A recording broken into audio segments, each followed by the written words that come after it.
Bonjour à tous, j'espère que vous allez excellemment bien. Aujourd'hui on se retrouve pour parler Vendée Globe, mais également Trophée Jules Verne, 44e jour de compétition. Je rappelle que demain pour le 45e, non 43e jour de compétition, parce qu'hier c'était le 42e, je ne sais même plus. Le 44e on le fera pas parce que ça sera Noël, enfin le réveillon. Et donc il n'y aura pas de vidéo, on se retrouvera pour Noël. Donc on se retrouvera mercredi, il n'y aura pas de vidéo mardi.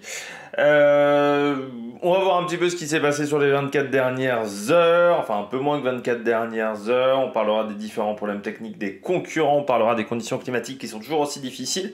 Surtout que maintenant je comprends mieux pourquoi le groupe Thomas Ruyant galère autant, parce que il y a des nuages, et forcément quand il y a des nuages c'est compliqué. Et puis derrière, du côté de Tanguy le Turquet, c'est pas beaucoup plus facile non plus, parce que l'option nord qu'il a osé, qu'il a tenté, eh bien, n'a pas fonctionné. N'hésitez pas à vous abonner à la chaîne, à réagir dans les commentaires, à mettre un pouce bleu, à partager la vidéo sur les réseaux sociaux, notamment auprès de vos proches, si vous pensez que ça peut les intéresser. Dans les commentaires, n'hésitez pas à me dire qui vous a plu, qui vous a déçu. Quand vous vous abonnez à la chaîne, vous pouvez rajouter la petite cloche, comme ça vous êtes au courant des dernières vidéos qui sortent sur la chaîne. Plus vous cliquez rapidement sur une notification sur une miniature, plus les vidéos sont mises en avant par YouTube, donc c'est toujours bien intéressant de rajouter la petite cloche. Et puis, deuxième moyen de me soutenir, ça c'est seulement si vous en avez les moyens, vous pouvez faire un super thanks et je remercie les gens qui le font. On commence tout de suite avec la situation du côté de la course du Jules Verne. Il n'y a plus de SVR Lazartigue, la deuxième tentative n'aura pas été la bonne pour SVR Lazartigue, problème de Genneker. Donc il y avait un souci, ce qui fait qu'il était inutilisable pour l'Atlantique Sud, ce qui donc était un problème de ne pas pouvoir utiliser le Genneker. Et en plus, la fenêtre météo semblait se refermer. Alors peut-être du côté du poteau noir, parce que nous hier on avait fait on essayait de voir avec les fichiers météo qu'on a, encore une fois que ça n'avait pas l'air d'être catastrophique, mais il semblerait que la situation météo se dégradait. Donc ils repartent en arrière, ça va leur prendre un petit peu de temps, il va falloir retourner à Concarneau pour réparer. Donc la prochaine tentative, ça ne sera pas avant le mois de janvier pour SVR Lazartigue pour la tentative de record du monde. Du côté de Sodebo, on continue. Hier, on avait du retard du côté de Sodebo. Désormais, on a de l'avance pour Sodebo, avec même une avance qui grandit entre 9h et 11h, vous venez de le voir, 137,5 000, c'est-à-dire à peu près 255 km d'avance par rapport à Francis Joyon. Alors hier, je vous avais dit pourquoi elles avaient un petit peu de retard, trajectoire différente, une trajectoire qui était un peu plus éloignée de la route idéale que du côté de Francis Joyon, ce qui faisait qu'ils avaient pris un petit peu de retard. Mais là, désormais, ils ont du vent qui va être intéressant, encore une fois, jusqu'au poteau noir. Oui, va peut-être s'agrandir un petit peu. Voilà, dans les heures à venir, enfin la situation, le large du Brésil est loin d'être évidente. Par contre, il semblerait que Sainte-Hélène soit passable. Si on regarde 48 heures, oui, Sainte-Hélène se décale vers l'Afrique du Sud, donc c'est plutôt intéressant. Si on regarde dans 3 jours, là, Sainte-Hélène est quand même un peu décalée. Bon après, ça dépend, si tu prends un peu de retard, c'est pas non plus catastrophique. Par contre, si tu te retrouves à avoir 600-700 000 de retard, oui, là ça commence à être difficile. Mais voilà, faut réfléchir quand tu décides d'arrêter ta tentative, parce que des fois tu peux avoir des conditions qui sont bien meilleures dans les mers du Sud, et arrêter très tôt, c'est un peu un problème. Après, là, il y avait un problème de voile. Je pense que c'est surtout le problème de voile qui a fait que SVR Lazartigue s'est arrêté. Donc pour le moment, Sodebo est en avance. On verra si ça continue le 25 décembre du côté de Sodebo, avec cette avance pour la tentative par rapport à la tentative de Francis Joyon avec ce bateau, Sodebo 3. On va y arriver. Du côté du Vendée Globe, 43e jour de course et passage du Cap Horn dans la soirée normalement. Ça devrait être aujourd'hui le passage du Cap Horn et pas demain. On fera peut-être un point en short demain dans l'après-midi. Il y aura peut-être un petit short à un moment pour vous parler du Vendée Globe, mais rapidement, 1 minute. Voilà, pour vous dire que du côté du Cap Horn, eh bien, c'est passé. Grosse bagarre entre Charlie Dalin et Johan Richomme, vous le voyez, avec du vent qui va se renforcer dans les heures à venir. Donc un Cap Horn qui va peut-être pas être si facile que ça. Parce que vous voyez, il va y avoir quand même pas mal de vent autour de la zone. Normalement, Charlie Dalin disait qu'il pourrait passer très proche du Cap Horn. 2 jours, parce que je rappelle qu'il y a un petit décalage horaire, donc ce qui permettrait en plus de le voir, c'est vite dit, hein, parce qu'autour du Cap Horn, il y a toujours beaucoup de brouillard, donc même 2 jours, normalement, c'est un petit peu compliqué de voir le Cap Horn, c'est ce qui rend le lieu un petit peu mystique. Et puis après, ça va être très vite une autre paire de manches, parce que si on regarde, voilà, dans 25-26 heures, il y aura un petit peu de vent au départ, et puis après, il y a déjà très vite cette zone de molle là. Il y a aussi une zone de molle ici, donc il va falloir réussir à passer entre les deux, ce qui va être loin d'être évident, essayer de tomber dans les grosses zones de molle. Et puis après, derrière, c'est pas non plus très facile. Donc il va y avoir une grande réflexion à avoir sur savoir comment passer. C'est peut-être en ce moment ce qu'ils sont en train de se dire dans les bateaux de Charlie Dalin et de Johan Richaud. C'est loin d'être évident dans les heures à venir pour les deux bateaux. Derrière, on retrouve Sébastien Simon qui va avoir des conditions dans les heures à venir très compliquées aussi parce qu'il va se faire traverser par le front pendant 5-8 heures avec du vent quand même assez fort. On va être à 36-40 nœuds de moyenne, donc ça veut dire qu'on va être avec des pics qui vont peut-être atteindre 45-50 nœuds pour Sébastien Simon. Ça va être le dernier gros front normalement pour lui dans les mers du Sud. Et puis après, ça sera l'arrière du front, on lui permettra lui de passer normalement le Cap Horn avec des conditions de mer un petit peu plus faciles. On regarde désormais le groupe Thomas Ruyant. Alors pourquoi c'est compliqué pour ce groupe-là ? Parce que c'est vrai que je disais il y avait la zone des glaces, mais pourquoi c'est compliqué ? Hop là ! Parce qu'il y a des gros nuages. Alors on va revenir un petit peu plus tôt, sur un Jérémy Bayou par exemple. C'est difficile à voir même sur les caméras comme ça, hein. Mais vous voyez, il y a énormément de nuages et les nuages de vent, ça vous bloque. Il y a aussi des gros grains, donc avec parfois beaucoup de neige, notamment de grêle qui tombe, et ça veut dire que dans ces zones-là, il y a assez peu de vent.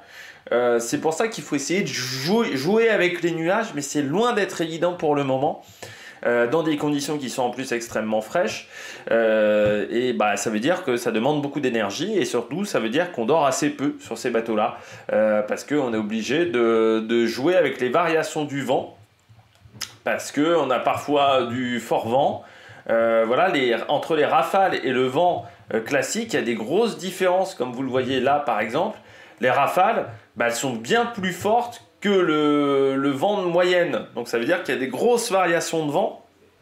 Parce que certes, vous avez la rafale à 28 nœuds, mais ça veut dire que des fois, vous redescendez à en dessous de 10 nœuds. Donc ce qui fait que cette zone est hyper instable pour le moment, et c'est pour ça qu'ils ont beaucoup de mal à avancer, en passant qu'il y a aussi quand même pas mal de mer, que la mer est courte aussi, ça veut dire que ça tape beaucoup, les vagues s'enchaînent énormément.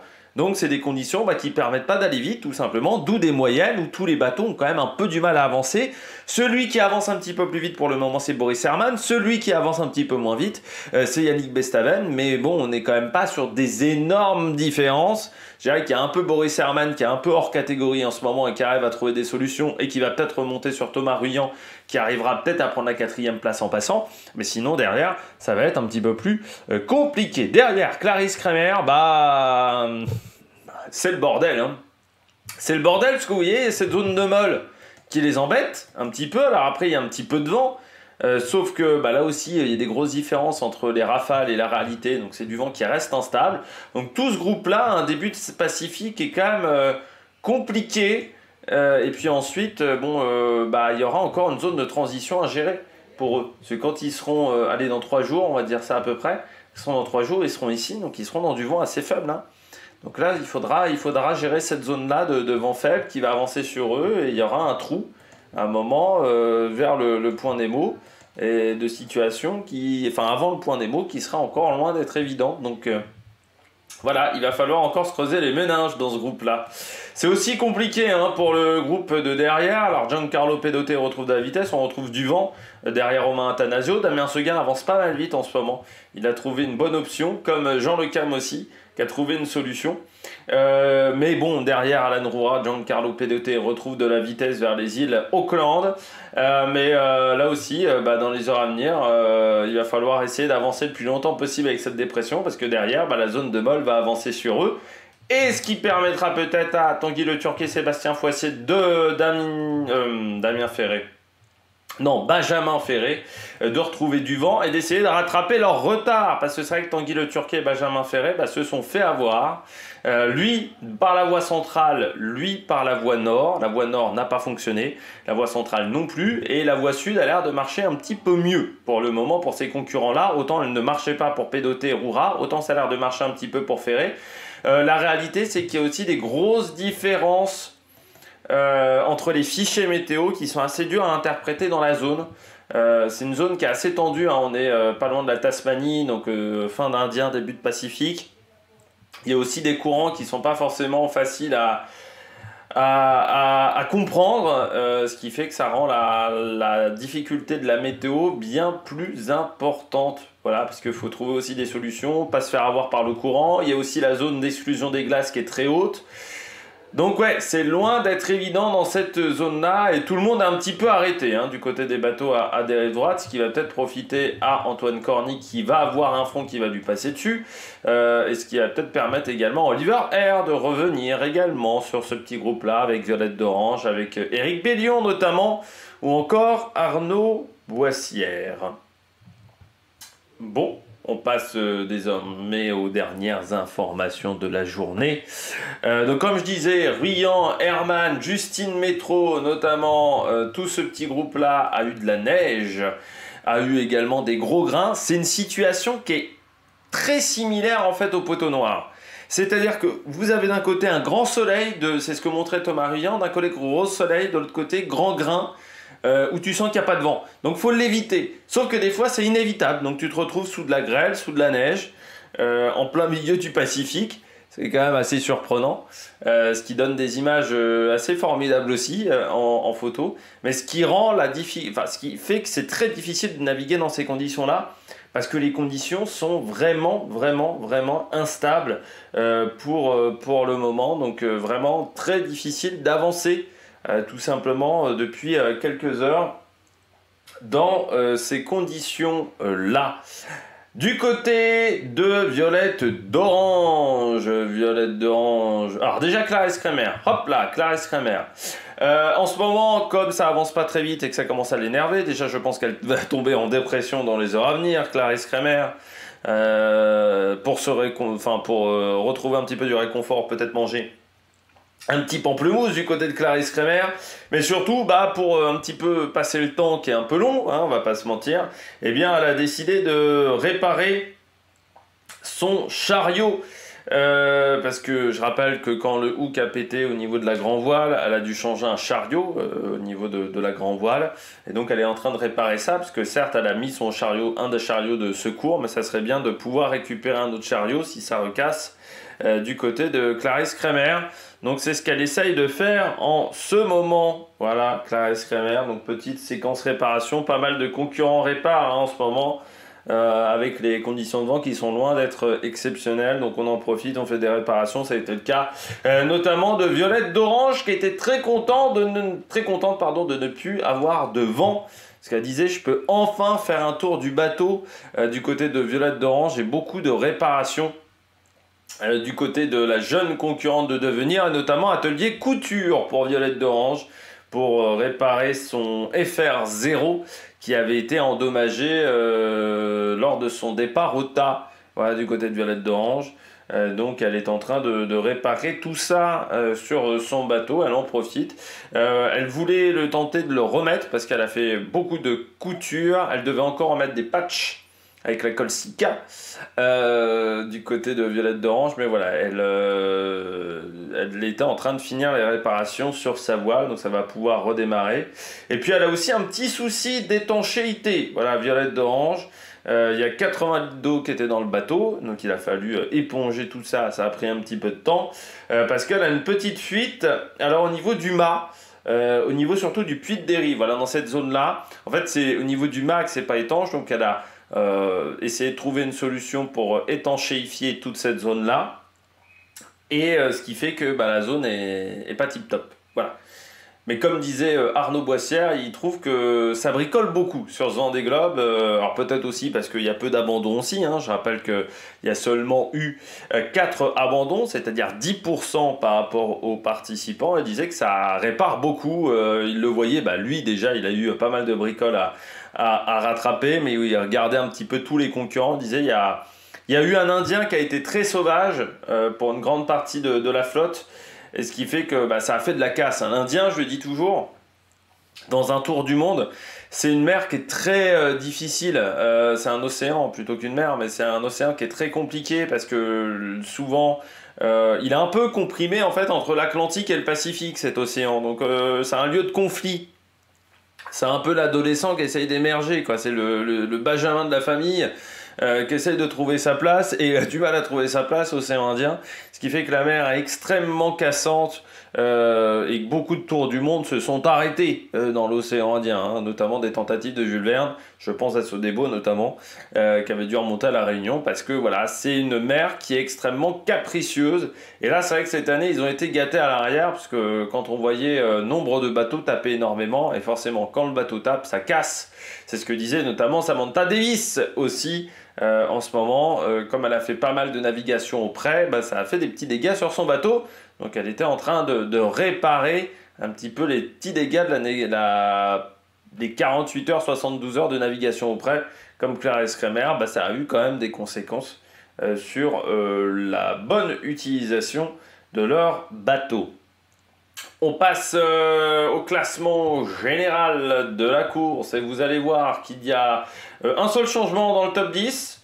Le changement était plutôt à 7 heures même que maintenant. Le changement, il est devant, c'est Charlie Dalin qui est repassé devant Johan Richomme. On commence à le voir venir depuis hier, que Johan Richomme est un petit peu moins vite en ce moment. Alors c'est vrai que pour ceux qui ont regardé sa vidéo à Johan Richomme, son petit point sur la course, parce qu'il fait ça un petit peu tous les jours, c'est toujours très intéressant du côté de Johan Richomme. Il pourrait devenir consultant sportif, commentateur sportif dans les années à venir. Du côté de Johan Richomme, là, il expliquait bien la situation, c'est-à-dire qu'il y a une zone de molle devant, lui il ne veut pas tomber dans la zone de molle, et donc il disait qu'il allait peut-être un petit peu freiner, un petit peu, plus attaquer à 100% avec son bateau, parce qu'il disait que ça avait peu d'intérêt au final d'attaquer à 100%, parce qu'il allait être bloqué par la zone de vol, et qu'il fallait peut-être mieux attendre un petit peu pour avoir un petit peu plus de vent. Il faudra quand même pas attendre trop longtemps du côté de Johan Richomme, parce qu'après vous avez le front, et le passage du Cap Horn qui va peut-être être très musclé pour certains concurrents. En sachant que, on va en parler tout de suite du Cap Horn, il ne faut pas penser que le Vendée Globe se termine après le Cap Horn. C'est vrai que c'est un peu l'erreur de certains bisus, de croire que hop là on a fini le Cap Horn, on est sorti des mers du Sud, oh là là c'est la bamboche, c'est fini, on a passé le plus compliqué. Non, parce que déjà souvent ici, dans toute cette zone, Argentine, Chili, Brésil, on va dire, dans toute cette remontée de l'Atlantique Sud, parce qu'il y a d'autres pays, hein, le Chili c'est là, vous avez l'Argentine, mais avec notamment Florent Pagny et la Patagonie, vous avez le Brésil, vous avez le Paraguay également qui est dans cette zone-là. Dans cette remontée, comme le vent est un petit peu capricieux, les dématages, hein, il y en a eu quelques-uns. Il y a eu également parfois des problèmes de quilles aussi. Pourquoi? Parce que les bateaux sont fatigués. C'est ce que disait aussi Clarisse Kremer. Hein. C'est qu'on sent que le bateau, il s'use au fur et à mesure de la course. Et c'est vrai que quand on arrive là, on a déjà plus d'1 mois et demi de mer. Et donc le bateau, il y a des petits trucs qui ont cassé et il y a de la fragilité également sur la structure du bateau. Et ce qui peut arriver que on ait des soucis techniques dans cette zone-là parce que le bateau est devenu très fragile. Donc il va falloir faire très attention. Ça c'est pour le côté technique. Il y a aussi la météo qui est toujours très complexe dans cette remontée de l'Atlantique Sud. Pour moi, la fin du Vendée, c'est le poteau noir. Une fois que vous avez passé le poteau noir, normalement... Ensuite, déjà, si vous avez un problème technique, même un gros problème technique, genre dématage, vous pouvez essayer de finir avec un mât de gréement de fortune, donc un mât de secours. Et je dirais que si vous avez un problème technique, c'est plus facile à gérer. Donc l'Atlantique Sud, faut serrer les fesses de temps en temps. Et puis surtout, il y a parfois des remontées de l'arrière, même si Là, il y a quand même pas mal d'avance. Du côté de Sébastien Simon, on va passer un front compliqué. On avance toujours moins vite que les cocos de devant, il le disait, déjà parce qu'il y a eu pas mal de manœuvres lui autour de la zone des glaces au niveau de sa trajectoire, et qu'avec son bateau qui a un foil en moins, forcément l'équilibre est plus difficile, qu'à des moments il s'est reposé aussi, parce que voilà, il avait fait beaucoup d'heures de veille d'affilée et qu'il fallait se repérer et qu'il fallait se reposer du côté de Sébastien Simon. Donc il a dit qu'il en a profité, mais voilà, une grosse... Là, il va y avoir des heures importantes pour lui parce que il faut pas qu'il laisse les concurrents partir devant lui. L'avantage, c'est que pour le moment, il a à peu près toujours 800 000 d'avance sur ses premiers poursuivants. Donc encore une fois, à peu près 2 jours de navigation d'avance. Donc ça, il ne l'a pas perdu. Il a même réussi à reprendre un petit peu d'avance à certains moments. Donc ça, c'est plutôt intéressant du côté de Sébastien Simon. Mais c'est vrai que c'est pas forcément évident en ce moment. Vous voyez que devant, on avance quand même là encore à plus de 90 000 de moyenne sur les 4 dernières heures. Et donc plus de 500 000 parcouru sur les 24 dernières heures, alors que du côté de Sébastien Simon, on est plutôt aux alentours de 75 000. Donc la différence de 15 000 toutes les 4 heures, elle commence à se faire sentir et ça fait parfois 80 100 000 de moins parcouru dans la journée. Derrière, on est entre, je dirais, 380 000 et 320 à peu près. C'est Boris Herman qui a 383 000. Ensuite, vous avez Justine Métro qui va vite. Elle est là à 410 000, c'est vrai, mais elle est dans des conditions qui sont légèrement différentes du côté de Justine Métro, parce qu'il y a quand même un petit écart par rapport à Paul Meillat. Mais je dirais que dans ce petit groupe-là, c'est Boris Herman et Justine Métro qui s'en sortent. Ceux qui ont un peu plus de mal, c'est plutôt Jérémy Bayou et Nicolas Lundven, voilà, qui font pas des grosses moyennes en ce moment sur les 4 dernières heures. Et puis Bestaven qui a du mal, mais je dirais que régulièrement il a eu du mal parce qu'il a rarement fait plus de 360 000 sur les dernières heures. Paul Meillat aussi va vite, il était en dessous des 400 000, mais il est repassé au-dessus des 400 000. Et puis Sam Gutschei, donc vous voyez que ça revient un petit peu de l'arrière, mais bon, on verra du côté de Thomas Ruyant qui va peut-être retrouver de la vitesse dans les heures à venir. On voit 76,3 pour Thomas Ruyant, donc ça c'est pas mal. Sa vitesse sur les 4 dernières heures, et surtout il s'échappe un petit peu par rapport à Bayou et Lundven. Il se rééchappe de nouveau par rapport à Bayou et Lundven. Derrière, donc là on est en train de passer le point Nemo pour ce groupe-là. Pour le groupe de derrière, on est toujours en début de Pacifique, un Pacifique qui est extrêmement compliqué. Une Clarisse Kremer qui a fait seulement 300 000 sur les 24 dernières heures, 39,9 sur les 4 dernières heures, donc c'est vraiment pas exceptionnel. Clarisse Kremer qui voit Samantha Davis revenir sur elle. Samantha Davis qui est à 332 000. Hier, elle avait repris 30 000 d'avance, Clarisse Kremer. Et les 30 000 d'avance, elle les a perdues aujourd'hui. Et avec une Samantha Davis qui arrive à aller un petit peu plus vite. Donc c'est vrai qu'elle n'avait pas trop le moral, pour tout vous dire, Clarisse Kremer, sur les dernières vidéos, même si elle essayait de tester ses costumes de Noël. Du côté de Clarisse Kremer, on sent que là c'est dur, parce que déjà ça fait depuis 6-7 jours qu'elles sont dans le Pacifique, on va dire, et que ça n'avance pas, qu'elle voit Benjamin Dutre revenir, qu'elle voit les concurrentes devant s'échapper, notamment Justine Métro, et qu'elle se dit... 3000 de retard, j'étais pas vraiment venu pour ça du côté de Clarisse Kremer. C'est vrai que jusqu'à l'océan Indien ça se maintenait bien. À l'océan Indien elle avait 900 000 de retard. Non, un peu plus que 900 000 de retard, elle avait plutôt 1200, 1300 000 de retard, et qu'elle est passée de 1300 000 de retard à 2009 et voire 3002 je dirais, ou 3003 quand la situation va un peu réaccélérer, et que l'écart qu'elle aura par rapport au bateau de tête va être énorme. Et surtout Justine Métro est en capacité de battre le record féminin de la course aussi, parce qu'on parle bien entendu du record masculin, mais le record féminin détenu par Clarisse Kremer lors de la dernière édition. Si Justine Métro continue avec ce rythme là intense, elle risque de le battre, Justine Métro, avec son teamwork Team Snef. Derrière, Benjamin Dutre qui avance pas mal vite, 391 000, donc il revient un petit peu sur les filles de devant. Il reste quand même 150 000, un peu plus même, 200 000 de retard par rapport à Clarisse Kremer, mais 200 000 ça veut dire, allez on va dire une demi-journée de navigation, donc ça veut dire que ça cravache. Et Romain Attanasio aussi cravache fort. avec surtout Damien Seguin. C'est lui qui fait la bonne opération du jour, 412 000 de parcouru. Il a trouvé une porte. Damien Seguin qui semblait pas hier visible sur les fichiers météo, mais bon voilà, nous on n'a qu'un fichier météo au final, lui il a peut-être des fichiers météo différents, Damien Seguin, et il a réussi à trouver la solution. Pourtant il était un peu dans une zone de molle, ça n'avait pas l'air d'avancer très vite hier. Bah au final il a bien réaccéléré pendant la nuit, Damien Seguin, donc ça a bien marché, parce que là vous voyez que ça avançait pas très vite, mais il a réussi à trouver une solution, ce qui fait que l'écart s'est réduit avec Romain Attanasio, hein, désormais, hop, entre les deux, et Romain Attanasio, bah, il y a 40 000 d'écart, allez, un peu plus que 40 000 d'écart, 40 plus 30, 70, 80 000 d'écart, mais oui, moins de 100 000, donc ça s'est largement rapproché, et on voit surtout que Jean Lecam et Isabelle Yoshke ne sont toujours pas très loin, et là aussi il y a une belle bagarre entre les deux. Jean Lecam 339 000 de parcouru, Isabelle Yoshke 300 000. On retrouve ensuite Giancarlo Pedote qui a bien réaccéléré par rapport à hier ou avec Alan Roura. Ils étaient complètement à l'arrêt. C'est vrai qu'on se posait la question dans les commentaires pourquoi ils avaient choisi cette trajectoire-là, pourquoi ils avaient choisi une trajectoire très différente de Jean Lecam. Je pense que dans certains cas, il faut plutôt suivre Jean Lecam. Souvent, il a des bonnes idées quand même, Jean Lecam. Et là, du côté de Giancarlo, ou sinon, il faut être très sûr de soi.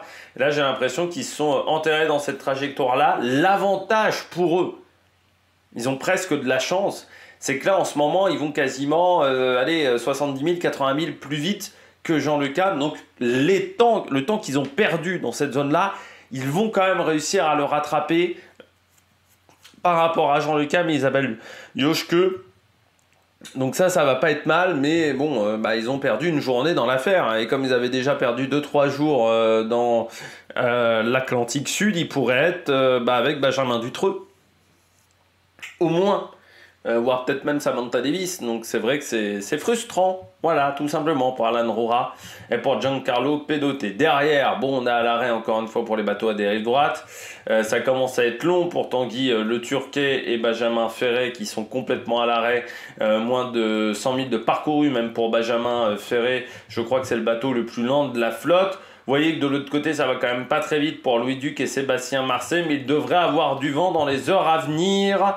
C'est ce qui est prévu normalement, donc ça devrait leur permettre de s'échapper de la zone. Est-ce qu'ils arriveront à avoir un petit peu d'avance sur Louis Duc, Ferré et Le Turquet, Louis Duc et Sébastien Marseille? Ça c'est la grande question. Et Violette d'Orange, elle a perdu un petit peu de temps dans l'affaire et elle va peut-être voir ses concurrents, ses coéquipiers, ses petits camarades s'échapper. Éric Bellion, Arnaud Boissière, côte à côte, pas très loin l'un de l'autre, donc ils étaient plutôt contents d'être proches et de pouvoir peut-être bientôt parler à la VHF.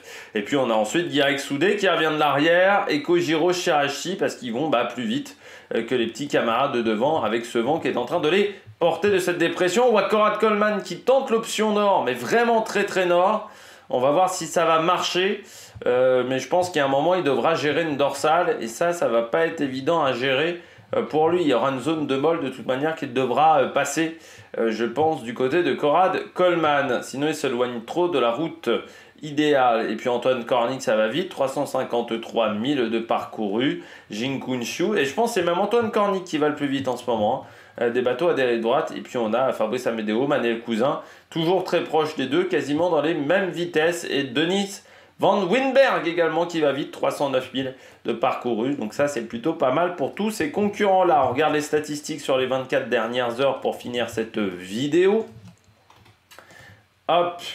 Le bateau qui a fait le plus de 1000 en 24 heures, c'est le bateau de tête Charlie Dalin. Donc, 1062 km de parcouru, c'est-à-dire 573 000. 50 000 de plus que Johan Richomme, c'est-à-dire à peu près 100 km de mieux pour Charlie Dalin. Troisième, Sébastien Simon, qui est distancé. Là, c'est 130 000 de moins que Charlie Dalin. Donc ça fait quasiment 250 km. De parcours en moins pour Sébastien Simon par rapport à Charlie Dalin. Ensuite, on retrouve Sam Gutschak, Damien Seguin, 5e. Je vous disais que ça allait vite. Du côté de Damien Seguin, confirmation. Juste devant Justine Métro, Paul Meillat, Giancarlo Pedoté, Benjamin Dutreux et Boris Herrmann qui conclut ce classement du top 10. Du côté du record, eh bien Charlie Dalin a encore pris de l'avance par rapport à Ahmed Lecléache. 1307 000 d'avance par rapport au record de 2016-2017, ce qui représente 2400 km. Et Dennis Van Denberg a maintenant 12 700 km de retard, donc il a repris à peu près 500 km dans la vue. Charlie Dalin lui a remis à peu près 500 km dans la vue, voilà, à Dennis Van Winberg. Tout simplement. Et désormais, eh bien, Dennis Van Winberg, Manuel Cousin, Amedeo ne sont pas encore passés au Cap Lewin, alors que les premiers vont peut-être passer le Cap Horn ce soir, ce qui montre quand même les écarts assez incroyables sur cette flotte et l'intensité qu'ont mis les concurrents devant aussi, parce que l'écart, il est certes fait par les différences de performance entre les bateaux, mais certes, les bateaux sont plus modernes, mais quand même, ça a été une course pour le moment. Il n'y a pas eu vraiment, sur les bateaux de tête, de moments de repos, de moments d'arrêt, de moments de pause. Ça enchaîne depuis quasiment le deuxième dimanche de compétition. Vous vous souvenez, quand on a commencé à avoir cet Atlantique Sud et cette dépression se former qui les a catapultés vers le cap de Bonne-Espérance, et bien depuis ce deuxième dimanche de compétition, ça n'a pas arrêté sur la course. Donc je pense qu'ils vont être contents quand il va y avoir une petite zone de repos pour Charlie Dalin qui avait pris quand même un moment 24 heures pour un peu ralentir le bateau, mais à part ces 24 heures là où il a un peu ralenti le bateau, sinon il n'a jamais freiné. Johan Richomme, il a quasiment pas freiné non plus depuis le départ de cette zone là, donc ça commence à être aussi fatigant, je pense, pour ses concurrents. Je vous rappelle que nous, demain, normalement pas de vidéo, peut-être maximum un short. Donc on se retrouve le 25 décembre. D'ici là, n'oubliez pas, ce soir, il y a un top 10 cyclisme, le top 10, je crois, des sprinters. Et le 25 décembre, à 21 h, il y aura également le top 10 des grimpeurs de cette saison 2024. N'hésitez pas à vous abonner à la chaîne, à réagir dans les commentaires, à mettre un pouce bleu. Allez, ciao ciao sur la Mec Production.